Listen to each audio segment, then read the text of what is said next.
Tapi sekarang kami akan ajak Anda dulu ke Pulau Nias. Kita akan lihat kisah inspiratif ini mengenai seorang guru honorer ya. Ya, kita akan melihat kisah dari guru honorer yang tinggal di Pulau Riau, di Pulau Nias maksud kami, di mana dia semangat mengajar anak-anak Nias meskipun status dan gaji yang diterimanya tidak sepadan. Kita akan ikuti liputan dari Intan Tanita dan Alan Indra.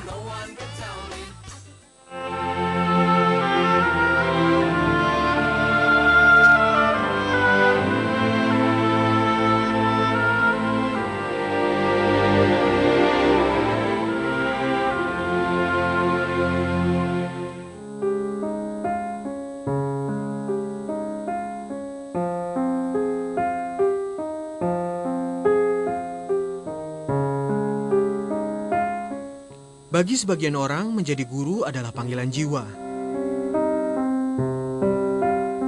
Disebut demikian karena banyak yang menjalani profesi ini meski dengan penghasilan yang minim.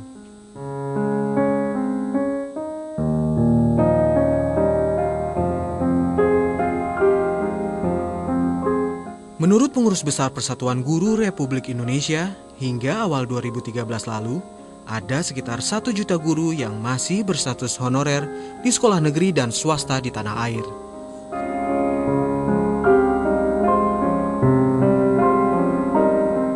Penghasilan mereka diperkirakan hanya berkisar mulai dari Rp150.000 hingga di bawah Rp1 juta.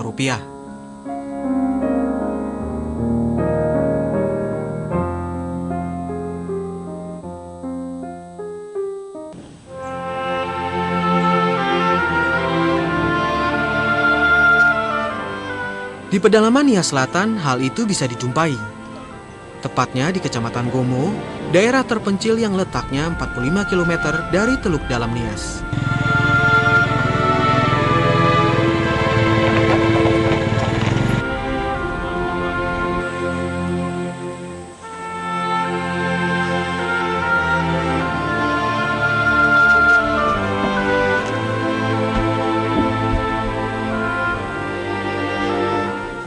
Fago Zatulo Tovanao atau yang lebih sering dipanggil Boy. Bertahun-tahun ia bertahan tidak hanya dengan jumlah penghasilan yang relatif kecil, tetapi juga dengan kondisi alam di tempatnya mengajar.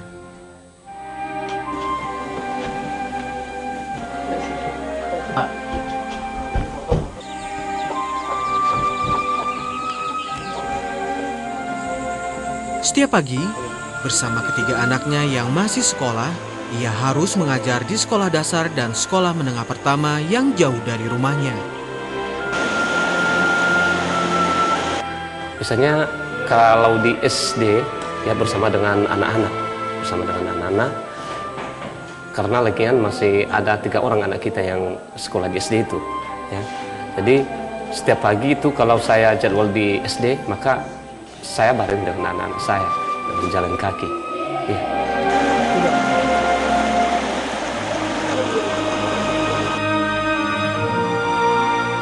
Setidaknya sekitar 3 km jarak yang harus ditempuh menuju tempatnya mengajar melalui jalan yang tidak mudah. Kondisi yang makin sulit saat musim hujan tiba.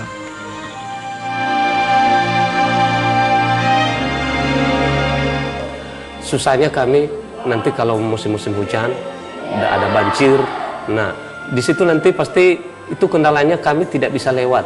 Tentu karena memang gurunya juga kosong di SD, maka biasanya kami paksa, kami tukar baju untuk bisa lewat dan anak-anak masih kami tinggalkan di rumah, atau saya sekolah dulu.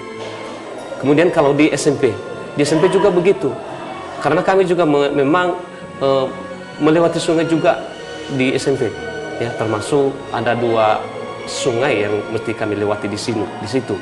Lalu walaupun hujan karena memang tenaga guru juga di sana tidak begitu terlalu banyak, maka kami juga memaksa diri kadang-kadang, ya.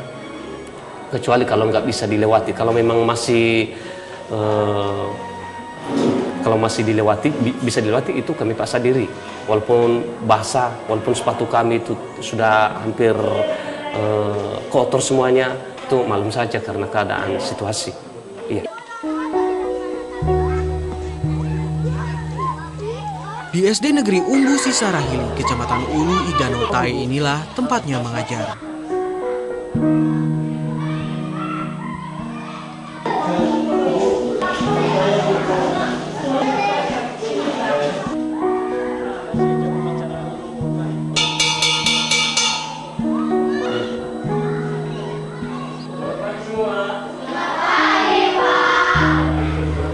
Telegram, artinya pesan melalui telegram.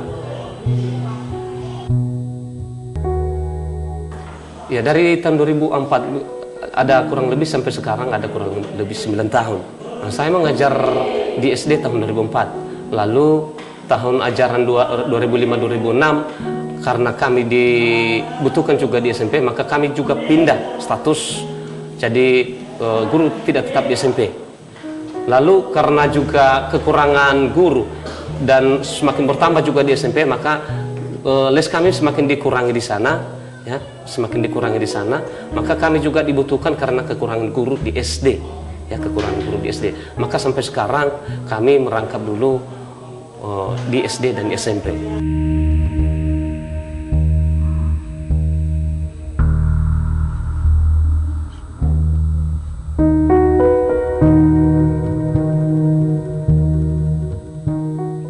Ya, itu dia nasib dari Pak Boy, dan ternyata Sumi dia tidak hanya mengajar di sekolah dasar, namun juga melanjutkan mengajarnya setelah itu ke sekolah menengah pertama yang jaraknya cukup jauh. Ya, dan hal itu telah dilaluinya selama 9 tahun, lagi-lagi hanya untuk memenuhi kebutuhan keluarganya. Kita kembali ikuti kisah dari Pak Boy.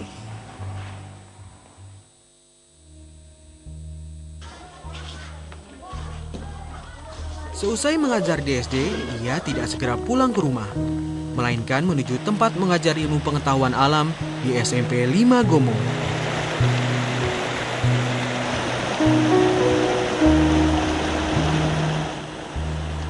Penghasilannya hanya Rp600.000 yang diterimanya tiap 3 bulan. Silakan buka bukunya masing-masing. Jauh dari kata cukup untuk membiayai kehidupan keluarganya.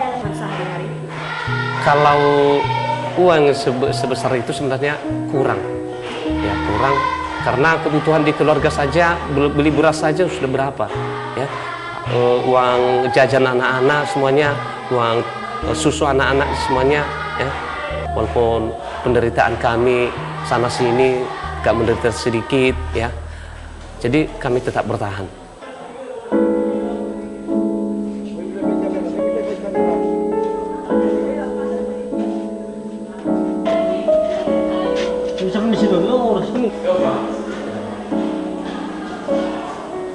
Kegigihannya untuk bertahan mengajar mendapat simpati dari rekan-rekan pengajar. Nah, Pak Boy ini walaupun dia jauh dari rumahnya, dari sekolah ini sekitar 3 kilo, tapi Bapak itu selalu aktif, ya. Dia selalu semangat untuk datang untuk mengajar, untuk mengabdi. Walaupun jauh, walaupun hujan, walaupun capek, dia selalu datang. Banjir pun dia selalu datang Bapak itu.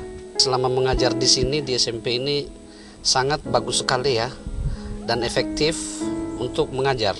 Karena jurusan Bapak itu sangat minim yang mengabdi jurusan yang sama. Karena fisika ini jarang yang mengasuh bidang studi seperti itu.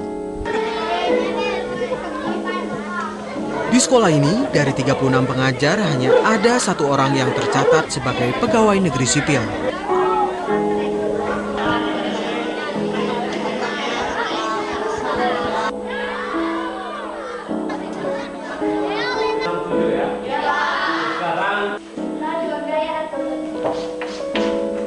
Setelah disimpulkan 1.900, inilah yang dimasukkan resultan gaya. Harapan kami di sini kepada pemerintah supaya menambahkan untuk pegawai negeri. Karena satu-satunya di sini cuma 1 pegawai negeri, yaitu pun kepala sekolah. Ya, harapan kami supaya ditambah untuk tenaga gurunya. Karena di sini banyak sekali kekurangan tenaga guru. Ya, contohnya guru bahasa Inggris, fisika, matematika, kimia. Ketika penghasilan dari mengajar tidak bisa diandalkan, Boy harus bekerja untuk mendapatkan penghasilan tambahan.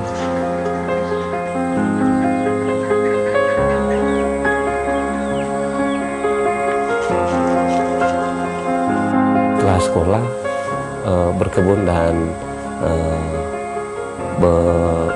beternak. Kalau memang kami hanya mengharapkan gaji dari KTT-nya atau untuk mengajarnya, maka tidak cukup untuk kebutuhan anak-anak dan keluarga. Tetapi kami juga bekerja untuk memenuhi kebutuhan sehari-hari keluarga juga anak-anak. Meski sudah cukup lama berstatus pengajar honorer, Boy masih memendam harapan akan nasibnya. Ya, pengennya ke depan mudah-mudahan jika seandainya ada perhatian pemerintah, mudah-mudahan nasib kami bukan lagi terus begini, bisa kehidupan anak-anak ini bisa mendapat kebahagiaan.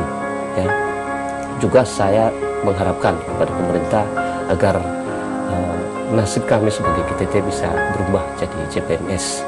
Ya, karena di Nias Selatan termasuk juga di Nias ini memang agak sulit kami untuk mendapatkan untuk mengejar pegawai negeri sipil.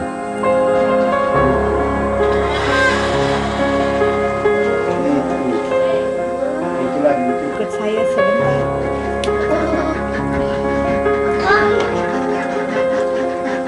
Dari Pulau Nias, Intan Tanita, Alan Indra, Metro TV.